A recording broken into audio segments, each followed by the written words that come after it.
खेसारी लाल यादव जिंदाबाद।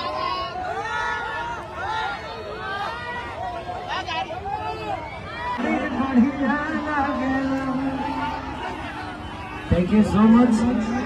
आप लोगों ने कई सारे मेरे गाने को इतना प्यार और आशीर्वाद, मेरी सिनेमाओं को इतना प्यार और आशीर्वाद देते हैं, तो दिल से खेसारी लाल यादव जिंदाबाद।